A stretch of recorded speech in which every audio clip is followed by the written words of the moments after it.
How does a roof support a wall?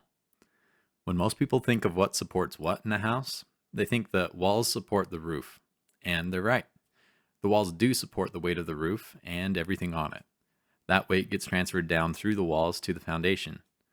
But the roof is actually supporting the walls as well. And that has some important implications for tall walls that we'll look at here in a minute.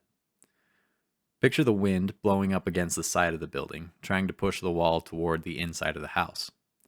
If the roof wasn't there, this wall would tip over really easily. It's difficult to make the base of a wood wall strong enough to stand up by itself in the wind. With the roof at the top of the wall, the vertical studs in the walls effectively act like simply supported beams turned on their side. Part of the wind load gets sent to the bottom of the wall and into the foundation, and the rest gets sent to the top of the wall and into the roof system. In a two-story house, the walls are typically built like this, with a floor system in between the upper wall and the lower wall. This gives a very similar load path to a one-story house, with the floor doing the same job as the roof. It takes part of the wind load from the upper wall and part of the wind load from the lower wall, bracing those walls against the wind loads. So why is this wind load path a really important thing to keep in mind for extra tall walls?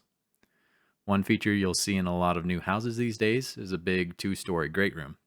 Since these walls are 2 stories tall, it's tempting to build the walls as two stacked one-story walls. But doing it that way actually creates a big problem. With no floor system in the middle to brace the walls against wind loads, there's no support to prevent the wall from buckling at the joint between the stacked walls. That joint effectively acts like a big hinge right where the two walls meet. If a big enough windstorm comes along, the wall will buckle and collapse. So how do we get these 2-story walls to stand up to wind loads? The trick is to treat it like a really tall 1-story wall, with the studs spanning the full height between the roof and the foundation. This way, the studs are supported at the top and bottom, with no hinge in the middle.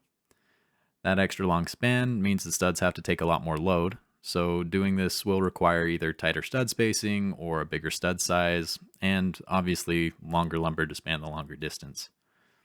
If you're designing a house that has a tall great room in the plans, keeping that extra wall thickness and cost in mind early on in the design can be really helpful.